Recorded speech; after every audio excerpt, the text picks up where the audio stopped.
Cumprimento a todos os meus irmãos com a paz de Jesus. Um feliz sábado para vocês. Seja bem-vindo a esta live do dia 9 de abril. Nós vamos estudar hoje mais uma profecia do Apocalipse com vocês. Vamos orar antes de começar. Pai querido que estás nos céus, na tua presença nesta manhã nos encontramos, humildemente nos curvamos diante do Senhor, Deus, Criador dos céus e da terra. Pedimos que em nome de Jesus, o Senhor derrame o Espírito Santo sobre nós, sobre mim, que vou abrir a tua palavra neste momento, que fale o Espírito Santo, ungindo minha boca, controlando meus pensamentos, e derrama também o teu Espírito sobre os meus irmãos que estão assistindo, para que eles também entendam a razão sagrada e santa por que fomos criados e colocados aqui nesta terra. Dá-nos a tua bênção, Pai querido, em nome de Jesus. Amém. Queridos, o tema que Deus colocou na nossa mente para hoje tem o título de Por que Pai? Esta pergunta eu já fiz dezenas de vezes. Por que Pai? Por que Senhor? Por que isso? Por que aquilo? Quando você está estudando a Bíblia, muitas perguntas surgem na sua mente. É impossível você estudar a Bíblia e não ter perguntas, e não ter dúvidas de vez em quando. Isto é natural. Não é pecado ter dúvida. Pecado é não buscar resposta para as nossas dúvidas. Por isso, queridos, nós quando estudamos aqui Apocalipse capítulo 4, abra sua Bíblia. Apocalipse capítulo 4, versos 1 e 2, já surgem perguntas na nossa mente. Vamos ler Apocalipse 4 e os versos 1 e 2. Depois destas coisas olhei, e eis que estava uma porta aberta no céu. A primeira voz, que como de trombeta ouvira falar comigo, disse: sobe aqui, e mostrar-te-ei as coisas que depois destas devem acontecer. E logo fui arrebatado em espírito, e eis que um trono estava posto no céu, e um assentado sobre o trono. Por que, Senhor? Nós perguntamos. Por que, Pai? Este trono, esta sala, este cenário, um trono cercado por 24 outros tronos. E quando lemos também Apocalipse capítulo 5 e o verso 1, vi na destra, ou seja, na mão direita, daquele que estava sentado sobre o trono, um livro escrito por dentro e por fora, selado com 7 selos. Por que, Pai, este livro selado com 7 selos? E por que o Senhor não pode abrir este livro? Queridos, as cenas aqui reveladas para João no Apocalipse mostram uma porta aberta que lhe permite ver a grande sala do juízo e o grande trono onde está sentado Deus Pai. Ao redor deste trono existem 24 outros tronos, onde estão assentados os 24 anciãos comprados da terra. Apocalipse 5, versos 9 a 10. Diante dessas cenas, surgem em nossa mente várias perguntas. Por que, Pai? O Senhor está sentado sobre o trono? O Senhor é o juiz de toda a terra, de todo o universo? Mas o Senhor não tem poder para abrir o livro selado com 7 selos? Por que, Pai? O Senhor não tem este poder, esta autoridade para abrir o livro selado com 7 selos? Porque aqui diz, no capítulo 5, verso 1 a 3, e vi na destra do que estava sentado sobre o trono um livro escrito por dentro e por fora, selado com 7 selos. E vi um anjo forte bradando com grande voz: quem é digno de abrir o livro e de desatar os seus selos? E ninguém no céu, nem na terra, nem debaixo da terra, podia abrir o livro nem olhar para ele. Por que, Pai? O Senhor, o Deus Todo-Poderoso, não pode abrir o livro selado com 7 selos. O Senhor é o juiz assentado sobre o trono.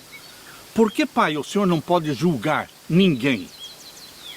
Por que, Pai, o Senhor transferiu para Deus o Filho, Jesus Cristo, o poder e a autoridade de julgar? quando o Senhor deveria julgar? Por quê? Vamos ler então, queridos, o que Deus diz em João capítulo 5 e o verso 22. Abra sua Bíblia no Evangelho de João, capítulo 5 e o verso 22.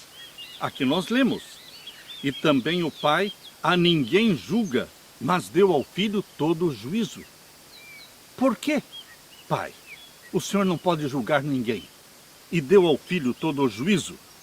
Muitas perguntas vão surgindo em nossa mente à medida que vamos estudando a palavra de Deus. Por que, Pai, o Senhor Deus Todo-Poderoso, Onisciente, tendo a presciência divina, conhecendo o fim desde o princípio e sabendo que Adão e Eva iriam pecar, por que, Senhor, eles foram criados? O Senhor já sabia que eles iriam pecar. Por que os criou? Outra pergunta que surge na nossa mente: por que, Pai, Satanás é chamado de Lúcifer? Lúcifer quer dizer portador de luz. Por que este nome Lúcifer? Por que, Pai, sendo Lúcifer o mais poderoso e mais lindo, o mais inteligente de todos os anjos no céu, por que ele não era o chefe dos anjos? Por que, Pai, ele não era o arcanjo? Na organização da igreja, geralmente o chefe dos pastores precisa ser um pastor. Geralmente eles escolhem um presidente entre os pastores para ser o chefe dos pastores, mas ele é pastor. Quando nós escolhemos na igreja um chefe dos anciãos, o primeiro ancião, nós escolhemos dentre os anciãos. O primeiro ancião, que é o chefe dos anciãos, ele também é ancião. Quando escolhemos o chefe dos diáconos, ele é escolhido entre os diáconos. E por que o chefe dos anjos não é um anjo? Por que, Pai, Jesus é chamado o arcanjo, o chefe dos anjos, quando ele não é anjo? Não existem arcanjos, só existe um arcanjo. Existe Miguel, o grande príncipe, aquele que se levanta pelo seu povo. Miguel é o nome de guerra do nosso Senhor Jesus Cristo. Sempre que a Bíblia mostra Jesus batalhando, guerreando contra Satanás, usa o nome Miguel.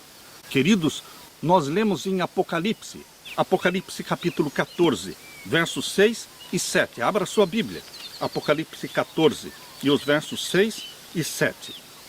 Aqui nós lemos: e vi outro anjo voar pelo meio do céu, e tinha o evangelho eterno para o proclamar aos que habitam sobre a terra, e a toda nação e tribo e língua e povo, dizendo com grande voz: temei a Deus e dai-lhe glória, porque vinda é a hora do seu juízo. E adorai aquele que fez o céu e a terra e o mar e as fontes das águas. Por quê, Pai? O juízo não é meu, não é nosso, mas a Bíblia diz que é o seu juízo.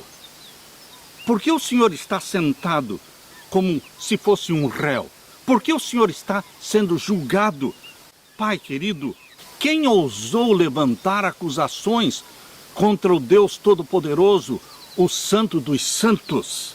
Por que, Pai, o profeta João, aqui em Apocalipse capítulo 5, chorava muito? Por que ele estava chorando por ninguém poder abrir o livro? Nós lemos aqui em Apocalipse capítulo 5 e o verso 4. E eu chorava muito, dizia João, porque ninguém for achado digno de abrir o livro, nem de o ler, nem de olhar para ele. Por que João estava chorando tanto?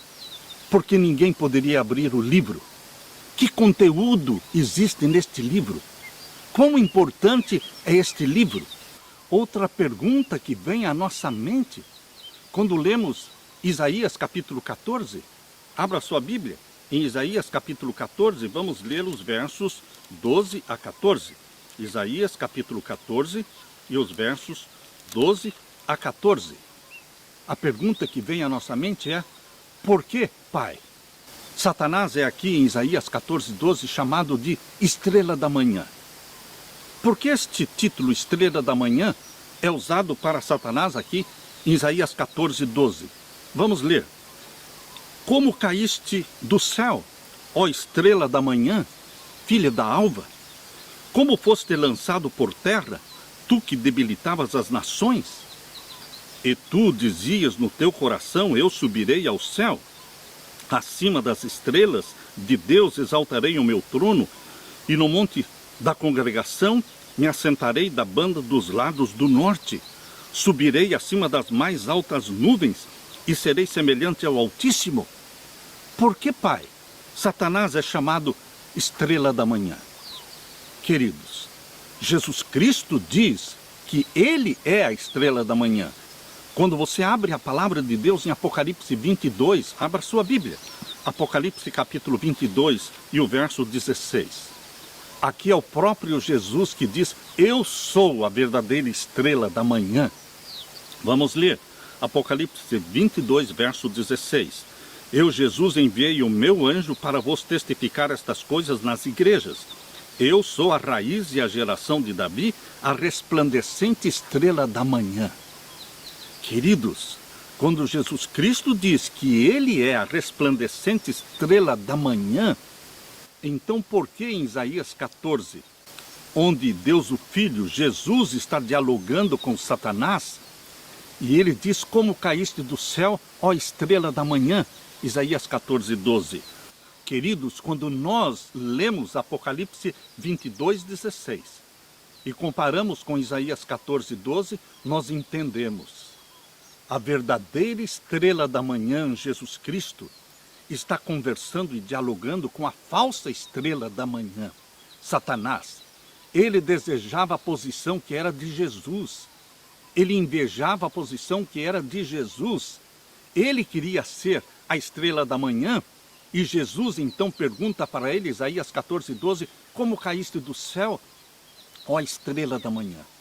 Você que dizia que era a estrela da manhã, você que queria para si mesmo esta posição que é minha, como você caiu do céu? Como foste lançado para a terra? Queridos, nós lemos no livro Patriarcas e Profetas, na página 16 até a página 18. Eu vou ler para vocês, Patriarcas e Profetas, página 16 em diante. Aqui diz, Lúcifer consentiu que prevalecessem os seus sentimentos de inveja para com Cristo e se tornou mais decidido. Disputar a supremacia do Filho de Deus. Está percebendo o que Deus revelou para sua serva, Ellen White? Aqui, Deus mostrou em visão para ela que Satanás estava disputando a supremacia do Filho de Deus. Ele queria ocupar a posição de Jesus no céu. Desafiando assim a sabedoria e o amor do Criador, tornara-se o propósito deste príncipe dos anjos, que era Satanás, que abaixo de Cristo era o primeiro dentre os exércitos de Deus. O Rei do Universo convocou os exércitos celestiais perante ele, para que em sua presença apresentasse a verdadeira posição do seu filho, e mostrou a relação que este mantinha para com todos os seres criados. O Filho de Deus partilhava do trono do Pai, e a glória do ser eterno existente por si mesmo rodeava a ambos. Em redor do trono reuniam-se os santos anjos em uma multidão vasta e inumerável, milhões de milhões e milhares de milhares, conforme Apocalipse 5:11. Perante os habitantes do céu, reunidos, o Rei, ou seja, Deus o Pai, declarou que ninguém, a não ser Cristo, o unigênito de Deus, poderia penetrar inteiramente em seus propósitos, e a ele foi confiado executar os poderosos conselhos da sua vontade. O Filho de Deus executara a vontade do Pai na criação de todos os exércitos do céu. Cristo ia ainda exercer o poder divino na criação da terra e dos seus habitantes. Os anjos alegremente reconheceram a supremacia de Cristo e, prostrando-se diante dele, extravasaram seu amor e adoração. Lúcifer curvou-se com eles, mas em seu coração havia um conflito estranho, violento. A verdade, a justiça e a lealdade estavam a lutar contra a inveja e contra o ciúme. Achou-se repleto de orgulho por sua própria glória. Voltou-lhe o desejo de supremacia e uma vez mais condescendeu com a inveja de Cristo. Ele, Satanás, se gloriava em seu fulgor e exaltação e aspirava a ser igual a Deus.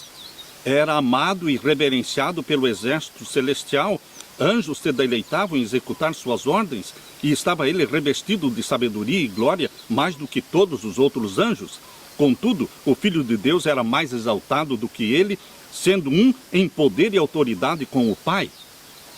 Partilhava dos conselhos do Pai, enquanto Lúcifer não penetrava assim nos propósitos de Deus.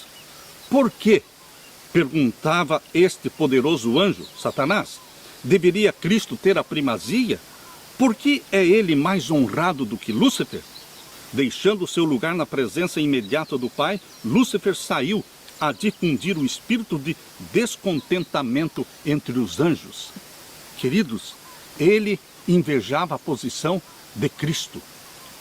Por isso, nós podemos entender o diálogo de Isaías 14, 12 a 14, onde o próprio Jesus Cristo, a estrela da manhã, diz: como caíste do céu, ó estrela da manhã. Pela primeira vez no céu e em todo o universo, foi difamado o caráter do Pai. Lúcifer não aceitou a posição que Deus o Pai dera para o seu filho, e a justiça do Pai foi colocada em dúvida. Nunca mais o céu seria o mesmo. O Pai não se defendeu das acusações e calúnias feitas por Satanás, mas o Filho se levantou em defesa do Pai, e é exatamente isso que a Bíblia explica em Apocalipse capítulo 12, verso 7 até o verso 9. Apocalipse 12, verso 7 até o verso 9. E houve batalha no céu, Miguel e os seus anjos batalhavam contra o dragão, e batalhava o dragão e os seus anjos, mas não prevaleceram, nem mais se achou o seu lugar no céu. E foi precipitado o grande dragão, antiga serpente, chamado o Diabo e Satanás, que engana todo mundo. Ele foi precipitado na terra e os seus anjos foram lançados com ele. Queridos, Satanás foi lançado para o planeta Terra antes da criação de Adão e Eva. Antes da semana da criação. Queridos, o planeta já existia, mas era sem forma e vazio. Havia trevas sobre a face do abismo.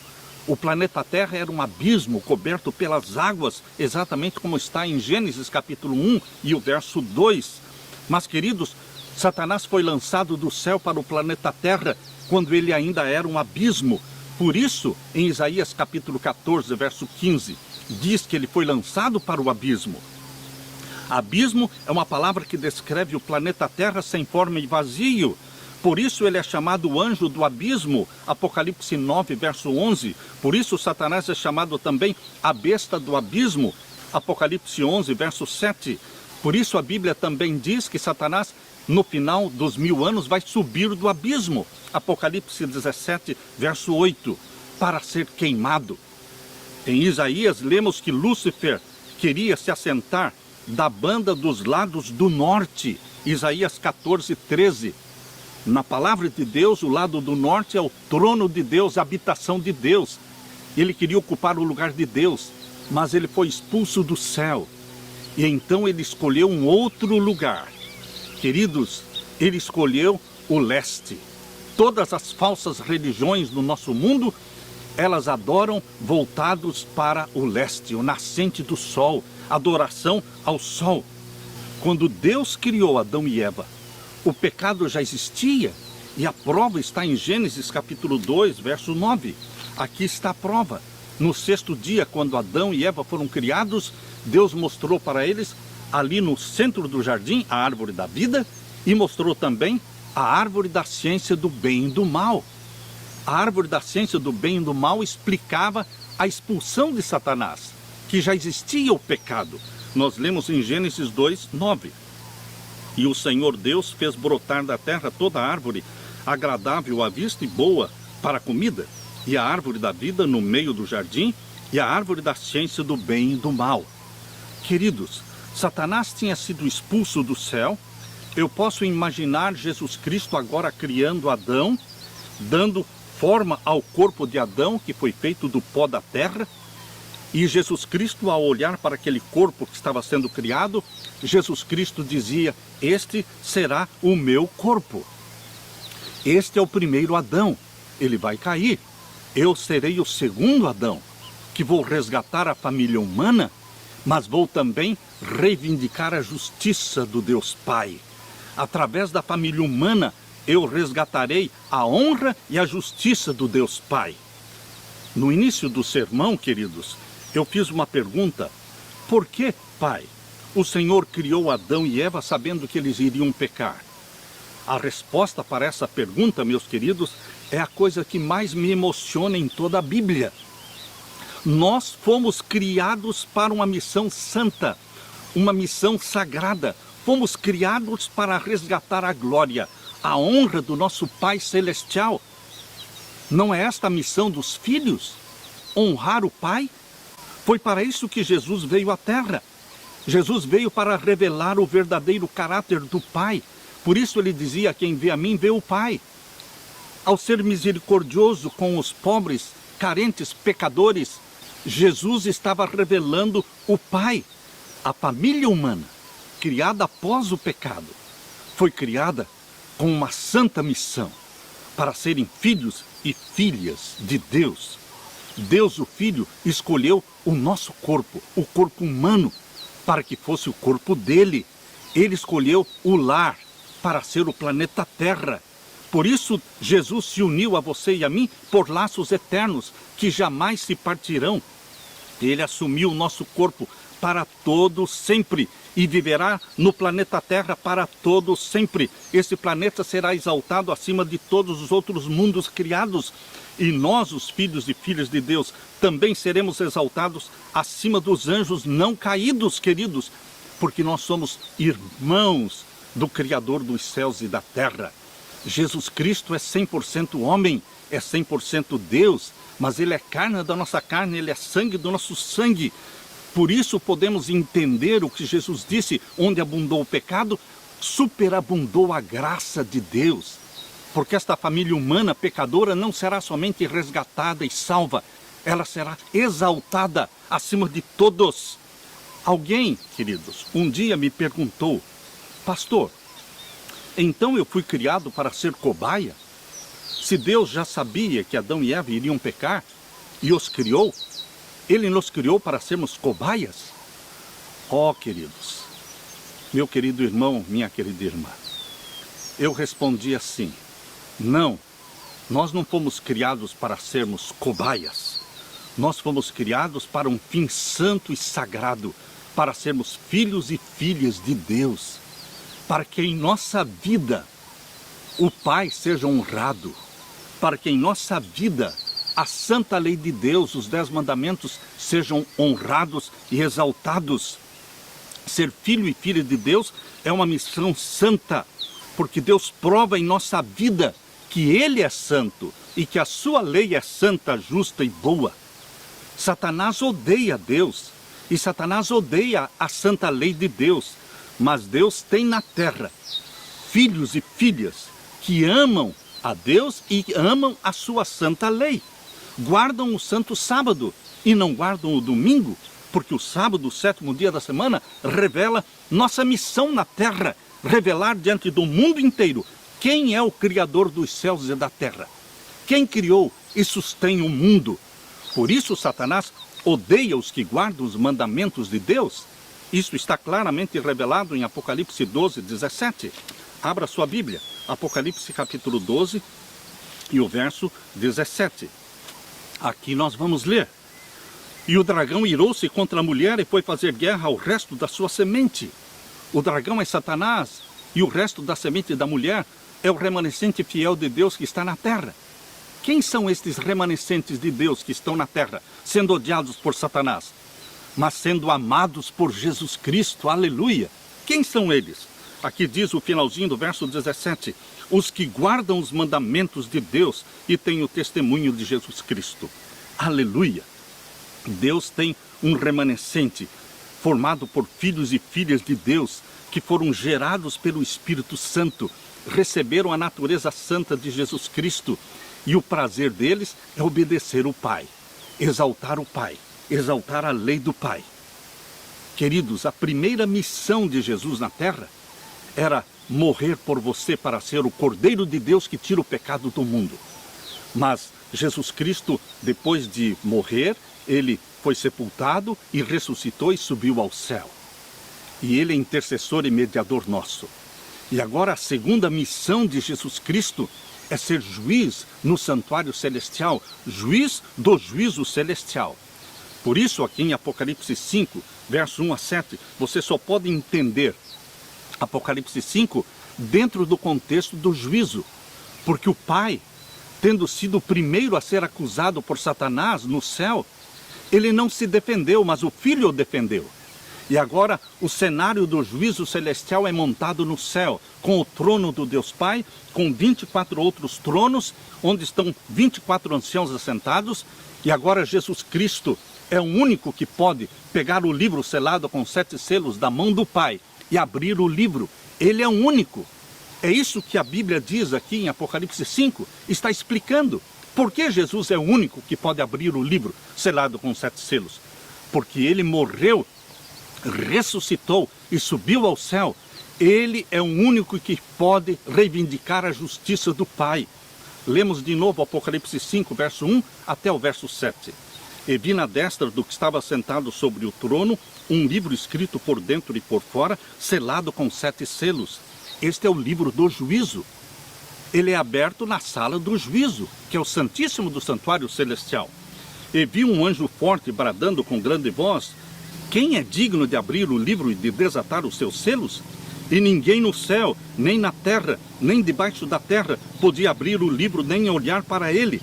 E eu chorava muito, dizia João, porque ninguém for achado digno de abrir o livro, nem de ler, nem de olhar para ele. E o verso 5, e disse-me um dos anciãos: não chores, eis aqui o leão da tribo de Judá. Os evangelhos mostram Jesus como o Cordeiro de Deus. Era a primeira missão de Jesus Cristo, de morrer como Cordeiro de Deus. Mas agora o Apocalipse 5 mostra Jesus Cristo como o leão da tribo de Judá. Isto mostra a função de Jesus como juiz no santuário celestial. Eis aqui o leão da tribo de Judá, a raiz de Davi, que venceu para abrir o livro e desatar os seus 7 selos. Aleluia! Jesus venceu. Jesus pode abrir o livro selado com 7 selos. E o verso 6, e olhei, e eis que estava no meio do trono e dos 4 seres viventes, e entre os anciãos um cordeiro, como havendo sido morto, e tinha 7 pontas e 7 olhos, que são os 7 Espíritos de Deus enviados por toda a terra. E veio, verso 7, presta atenção no verso 7, e veio, quem veio? Jesus Cristo. E veio e tomou o livro da destra do que estava sentado no trono. Isto aconteceu em 1844, quando Jesus Cristo entrou no Santíssimo como juiz. Queridos, o processo do juízo celestial anunciado em Daniel 8,14, ele é explicado no Apocalipse 4, 5, 6, 7 e 8.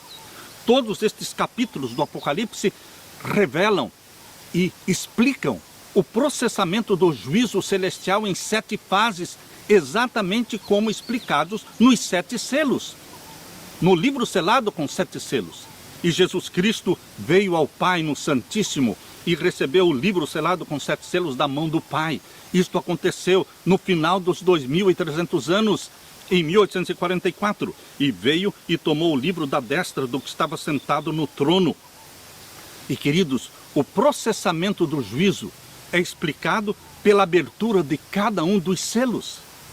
Cada selo que é aberto mostra um grupo de homens e mulheres, de filhos de Deus, que estão sendo julgados no juízo celestial. Queridos, por isso João capítulo 5, verso 22 diz que o Pai a ninguém julga, porque ele está ali para ser defendido pelo Filho. Jesus Cristo foi constituído o juiz. O Pai a ninguém julga, mas deu ao Filho o poder de julgar. João capítulo 5, verso 22. Jesus defende o Pai e para isso ele usa vidas humanas. A primeira vida humana que Jesus usa é a sua própria. Jesus usa a sua própria vida humana de 33 anos na terra para defender o Pai, para exaltar o Pai, a justiça do Pai e a santidade da lei do Pai.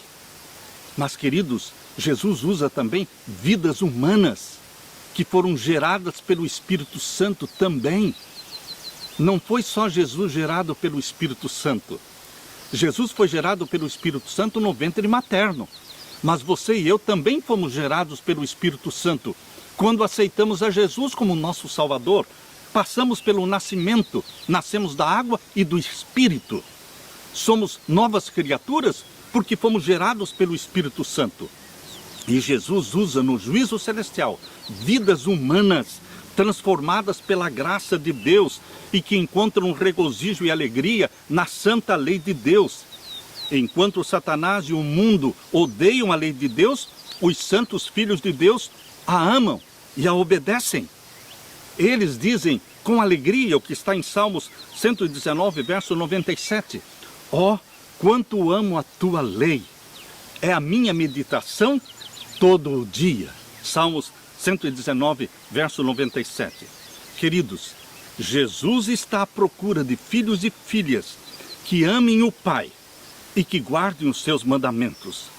São essas vidas humanas, santificadas, resgatadas, que Jesus Cristo usará no juízo celestial para defender o Pai, para reivindicar a justiça do Pai e calar a boca de Satanás, que diz que a lei de Deus não é boa, não é santa e que ninguém consegue guardar os mandamentos de Deus. Jesus Cristo mostra que ele guardou os mandamentos de Deus.